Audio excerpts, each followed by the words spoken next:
Rasulullah ditambah dengan Muhammad saja, kalimatun nida. Tidak ada.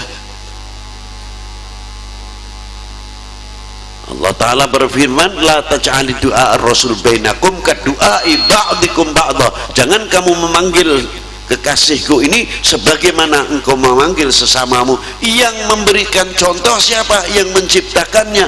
Yang memberikan contoh siapa? Yang memuliakannya siapa? Allah Subhanahu wa Ta'ala.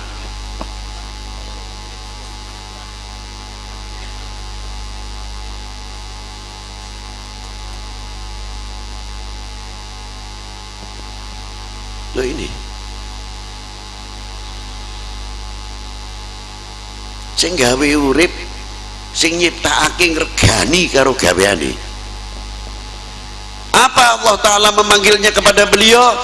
Tidak ada ya Muhammad atau ya Ahmad. Yang ada ya ayyuhan nabi, ya ayyuhar rasul, ya mudaththir, ya muzammil. Itu yang ada dalam Al-Quran. Kalimah ya Muhammad tidak ada, ya Ahmad tidak ada, khobar ada. Muhammad Rasulullah walladzina ma'ahu asyidda'u 'alal kuffar ruhama bainahum tarahum ruk'an sujadan yabtaghuna fadlan minallahi wa ridwana. Quran. Itu satu contoh. Tidak cukup itu saja. Innallaha wa malaikatahu yusalluna 'alan nabi, bukan fi'il madhi, fi'il mudhari. Sepanjang masa selawat kepada nabi tidak ada batasnya. Ya ayyuhalladzina amanu sallu alaihi wa sallimu taslima. Tidak ada batasan. Allah Ta'ala sampai sekarang, sampai kapanpun masih memberikan rahmat salam kepada baginda Nabi sallallahu alaihi wasallam. Lah itu mau selawat arep dibatasi, sing gawe urip dhewe ora batasi kok. Mana buktinya? Ya ayyuhalladzina amanu sallu, tidak ada batasan. Belakangnya ya ayyuhalladzina amanu sallu alaihi wa sallimu innallaha wa malaikatahu yusalluna 'alan. Luar biasa. Nah, ini satu contoh. Tapi dalam ayat lagi hebat. Apa yang diturunkan kepada Rasulullah sallallahu alaihi wasallam? Qul in kuntum tuhibbunallaha fattabi'uni yuhibbukumullah. Bila kalian benar mencintai kepada aku. Ini kalimahnya luar biasa. Kalimah mencintai. Fattabi'uni. Rasulullah diperintah oleh Allah, ikutilah aku. Tidak sekali-kali oleh Allah diperintah untuk mengucapkan fattabi'uni. Manusia yang dipercaya, orang yang mengenal kepada Allah, yang kenal kepada Allah, yang dikenal oleh Allah, bukan sekadar mengerti. Kalau kita ini, saya khususnya nembe kelasnya ngerti, kenal gurung. Podo ae ana wong nunggang sepur tekan Jakarta, sampai Jakarta, begitu turun Gambir dia tanya, lho iki apa? Gambir. Lu Jakarta ning ndi? Ini Jorno kenal Jakarta ning ngerti Jakarta, tidak kenal Jakarta. Banyak orang ngerti. Nah, ini siapa orang yang kenal kepada Allah, yang dikenal oleh Allah, yang mengenal kepada Allah? Baginda Nabi SAW yang diperintahkan untuk mengucapkan fattabi'uni, karena orang yang dipercaya. Apa diantaranya? Qala Allah Ta'ala fi kitabihil aziz Yasin wal Qur'anil hakim innaka laminal mursalin ala siratim.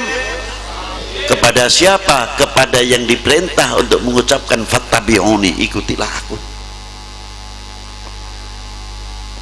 Ayat lagi, laqad ja'akum rasulun min anfusikum azizun 'alaihi ma anittum harisun 'alaikum bil mu'minina rauf. untuk siapa? Untuk yang diperintah oleh Allah mengucapkan fattabi'uni.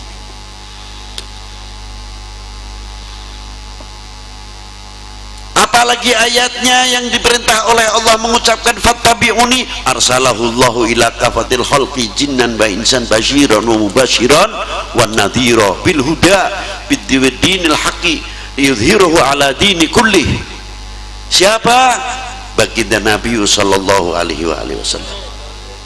Jadi banyak ayat atas kebesaran baginda Nabi sallallahu alaihi wasallam. Nah, seumpamanya para bapak, para ibu, sampai akhlaknya Rasulullah dipuji oleh Allah, bukan kebesarannya saja, tapi akhlaknya yang pertama, wa innaka la'ala khuluqin, karena yang siapa yang wa innaka la'ala khuluqin azim, yang diperintah oleh Allah mengucapkan fattabi'uni. Nah, kalau kitab-kitab itu maulid Nabi seumpamanya, riwayat-riwayat hidup itu baginda Nabi tidak ada yang mengumpulkan, lalu kita itu ngerti baginda Nabi dari mana? Hanya sebatas keimanan. Cerita yang lain-lain dalam hadis dan bagaimana, di mana dilahirkan, kedua orang tuanya siapa, di mana tempat kelahirannya. Maaf saja, maaf, agama lain bangga Pak dengan bukti situs-situs sejarah seperti Buddha. Contohnya, mereka masih mempunyai situs bagaimana di mana dilahirkan Sang Buddha. Umatnya bangga atas situs sejarah tersebut.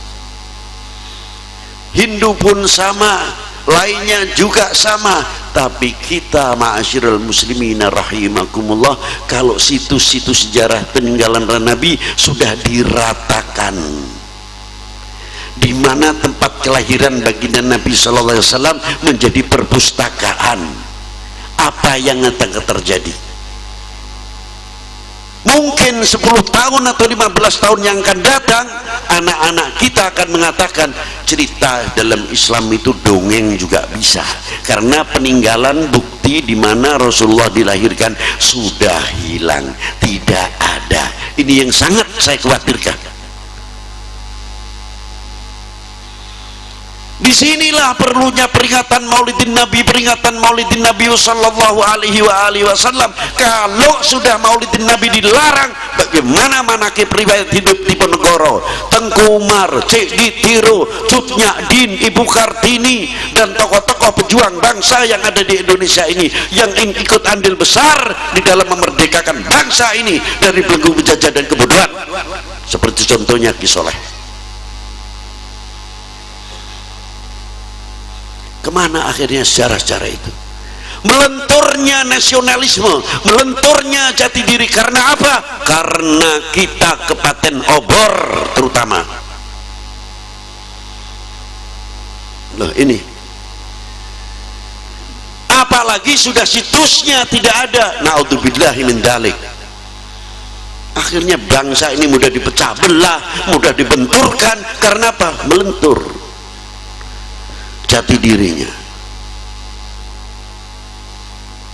Loh, inilah kalau sudah terjadi begini mau apa? Sangat membahayakan sekali. Loh, nek Rasulullah aja sudah dibid'ahkan, ya manakib Dirman, Pak Dirman, Jenderal Sudirman, manakibnya Diponegoro, kemana akhirnya? Yang baca, yang mengetahui manakib riwayat hidup Maulidin Nabi sallallahu alaihi wasallam saja kita tertutup. Prihatin sekali ma'asyiral muslimin rahimakumullah. Kita prihatin untuk ke depan bangsa ini terutama. Ya Allah ya Rabb. Dari itu ma'asyiral muslimin rahimakumullah, saya mengucapkan terima kasih sebesar-besarnya kepada keluarga Kiai Soleh Darah, dan saya sangat mendukung sekali, apalagi saya mendengar tadi akan didirikannya pondok pesantren untuk meneruskan tapak tilas beliau. Itu tanda kecintaan kita sesama, itu tanda kecintaan kita bersama. Kepada siapa? Khususnya bagi soleh, umumnya kepada ulama-ulama yang ada di Semarang ini, dari mulai Sunan Kalijogo, Ki Gede Pandanaran, Kiai Gede Terboyo, dan lain-lainnya, tokoh Ki Muhammad Nur Sepaton, itu termasuk gurunya Ki Soleh Darat, dan Ki Ahmad Ad-Damaki, dia seorang waliullah, dan tokoh-tokoh yang lain, beberapa ulama, Ki Syekh Abdullah Sadar, dan sampai Mbah Ki As'ari Kaliwungu, Ki Mustafa Kaliwungu. Itulah ulama-ulama jabahir fi biladina Semarang. Belum para habaibnya seperti Habib Umar Al-Jufri, Habib Ali Al-Jufri, dan tokoh-tokoh yang lainnya, Habib Hasan Kramajati Semarang, dan Habib Hasan Musawa, dan tokoh-tokoh yang lain. Ini masih mutiara-mutiara terpendam, belum banyak yang ternguak. Namun alhamdulillah mutiara malam hari ini mulai ternguak. Semoga cahayanya bisa sebab menerangi kita dalam perjalanan hidup ini, untuk bisa meniru apa yang dilakukan oleh Hadratul Sayyidi Syekh Muhammad Saleh bin Umar, yang dimana beliau ayahnya di Gedung Jumpleng, dan tokoh-tokoh beliau turunan Ki Umar rata-rata menjadi ulama yang besar-besar, termasuk guru saya Mbah Ki Abdullah Hadik Bale Kambang, itu juga pernah cucu Kiai Soleh Darat. Beliau putranya Ki Hasbullah. Ki Hasbullah adalah menantu daripada Kiai Ilyas, kalau tidak salah Pak, juga anaknya dari Kiai Umar, paling tertua adalah Kiai Ilyas, dan tokoh-tokoh yang lain seperti Kiai Sirat, Kiai Arsyad, dan lain-lainnya, terutama di Gedung Jumpleng daerah Mayong, Jepara. Ma'asyiral muslimin rahimakumullah, tulisan-tulisan karya tangan yang mulia seperti kitab Atqiya, Joharatul Tauhid, Majmu', dan lain-lainnya yang dikarang oleh beliau. Bagaimana beliau pada waktu itu di zaman penjajahan, supaya menyelamatkan budaya ini tidak terpengaruh oleh budaya penjajah, pada waktu itu beliau sangat tegas sekali. Itulah diantara perjuangan-perjuangan beliau yang mana malam hari ini kita hormati bersama-sama. Opono dalile ku kholi ku ono, nek waliullah ora butuh dikholi, sing butuh khol aku sing urip. Kita yang hidup yang butuh khol, karena kalau tidak ada khol, mana mungkin kita tahu riwayat hidupnya beliau. Karena saya dahaga ingin bercermin kepada para pewaris Nabi sallallahu alaihi wasallam, supaya tidak menjadi umat yang kepaten obor, tidak menjadi keluarga yang kepaten obor, karena mau nguri-nguri tinggalannya para leluhurnya, para sesepuhnya. Itu paling tidak. Rasulullah sallallahu alaihi wasallam setiap tahun mesti berziarah kepada Sayyidus Syuhada likulli khaulin. Di dalam kitab Bulughul Maram coba kita lihat bagaimana Rasulullah setiap tahun mesti ziarah kepada pamannya yang menjadi Sayyidus Syuhada ketika perang Uhud. Itulah diantaranya. Maka dengan tahu kita riwayat hidup baginda Nabi sallallahu alaihi wasallam, sampai ditiru oleh para tokoh-tokoh seperti Wali Sembilan, ke bawah Mbah Ki Soleh Darat, dan tokoh-tokoh ulama yang lain, banyak para bapak, para ibu, mata pelajaran dalam Siratul Nabi sallallahu alaihi wasallam. Coba kita lihat bagaimana ketika Rasulullah sallallahu alaihi wasallam hijrah. Pembangunan manusia dahulu SDM-nya digembleng mateng betul, dan pada waktu umur Rasulullah 40 tahun diangkat menjadi Rasul, tapi perintah sholat beliau umur 51 tahun baru diisrakan, mi'rajkan. Berarti kosong, tidak menjalankan sholat karena belum ada perintah. 10 tahun pembinaan mental yang luar biasa, iduluhi dahulu. baru itu terus pelaksanaannya yang luar biasa. Dari mulai bismillahirrahmanirrahim, alif lam mim, dzalikal kitabul la raiba fihi hudan lil muttaqin. Tandanya al muttaqin, hudan lil muttaqin, apa diantaranya? 3. Alladzina yu'minuna bil ghaibi, iduluhi dahulu.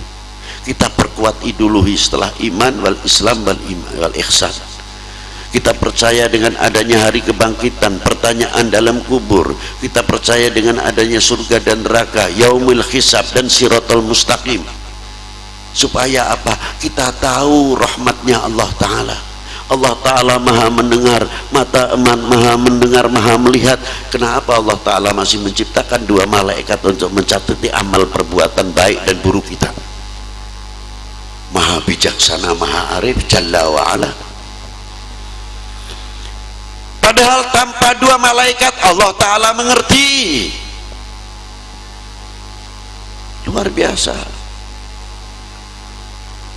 Ketika di dalam kubur mengetahui kalau orang ini tidak bisa akan menjawab ketika ditanya man rabbuka wa man nabiyuka wa ma qiblatuka wa ma imamuka wa ma partinuka. Loh, ada apa partinuka?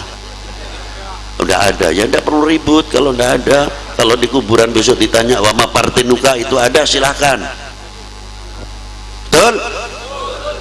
Ribut kiai kalau kiai neng-nengan, Habib karo Habib neng-nengan, tokoh karo tokoh hewang-hewangan, khilafiyah talqin tahlil maulud manakib, ribut kayak orang nontek-entek. Nanti kapan itu begitu itu? Yang satu mungkin di oknum itu jadi oknum di TV, lianinya tampilkan kritik sana kritik sini, maaf saja itu aib wong dibuka dan sebagainya. La ilaha illallah, wong jobo bisane keplok, ora usah dikei kongkong keplok dewe langsung. Inilah malu sebetulnya kalau kita selaku umat dan selaku bangsa. Malu bener. Pabrik kancing nganti cepet biting dom benang sing duwe sapa, sampai tekan buah-buahan kita ternina bubuk, buah-buahan, beras dan lain sebagainya. Bagian Indonesia itu subur makmur loh jinawi, tapi kita tidak sempat. Bagaimana anak Pak Tani kira-kira duwe Pak Tani ini wis ora. Akhirnya kita begini terus beli, kita kaya kok. Nanti 10 tahun 15 tahun yang akan datang tinggal berhasil munggah gitu, buah-buahan naik terus kita tinggal begini kok munggah ya, padahal tidak bisa nandur. Akhirnya kita sudah terkena bubuk. Ingat itu loh, ini makanya bangun desa, balik desa ini ternyata ampuh sekali. Ini maksudnya orang kita tidak paham saja. Bukan aku ngiloni Pak Bibit itu, bukan. Udah gede kampanye, aku ora tau ring omahe kok. Ini saya menerjemahkan hebatnya di sini, supaya kita bisa memanfaatkan tanah-tanah kita, sehingga kita mempunyai fanatikan hasil karya bumi pertiwi ini. Sejauh mana kita, pertanyaannya?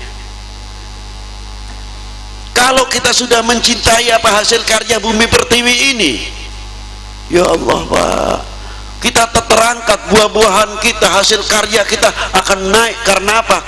Kita mencintai. Sekarang kita yang sebagai bangsa ini kurang mencintai, kurang memiliki apa yang ada di dalam bumi pertiwi ini, apa yang ada dalam negeri ini. Jangan salahkan orang lain kalau tidak menghormati. Betul? Oh, nah. Jok galak-galak, beb ora galak, ngomong apa anane kok galak? Apa ananya sudah? Loh ini diantaranya. Bukan waktunya sudah sekarang itu, bukan khilafiyah. Lalu kita berbicara khilaf, bukan waktunya. Wis arep noblos 5 tahun sepisan. Sing kono tahlilan biar tahlilan, sing ora ya wis kono ora. Aja digawe ribut. sing seneng muludan monggo, sing ora seneng muludan ya karepmu, ngoten mawon, ora usah wadan-wadanan. Ayo gotong bareng kanggo umat iki, kanggo bangsa iki sing bisa dijinjing bareng ku apa? Ayo duitmu piro, duitku piro, ayo gotongan bareng. Loh itu waktu zaman Rasulullah SAW perjanjian Madani, coba lihat deklarasi Madinah. Begitu Rasulullah hijrah, bangun ekonomi, bangun pertanian, bangun ini. Yang tadinya menghutang kepada orang lain, akhirnya orang lain menghutang kepada kita, dan akhirnya dikumpulkan lain agama dengan untuk kebangsaan, terutama dikumpulkan permodalan itu, terjadilah deklarasi Madinah. Luar biasa. Beliau menjadi bapak bangsa. Untuk apa? Untuk negerinya. Maka Rasulullah bersabda apa? Hubbul Arab salasun, kecintaan kepada dunia Arab ada 3 perkara. Jawab, itu memberikan contoh kepada kita. Yang pertama, li'annil Arabi, karena saya bangsa Arab. Tegas. Ini memberi contoh kepada kita supaya berani mengatakan saya adalah bangsa Indonesia, saya adalah anak Indonesia, saya bangga menjadi bangsa Indonesia, saya bangga menjadi anak Indonesia. Harus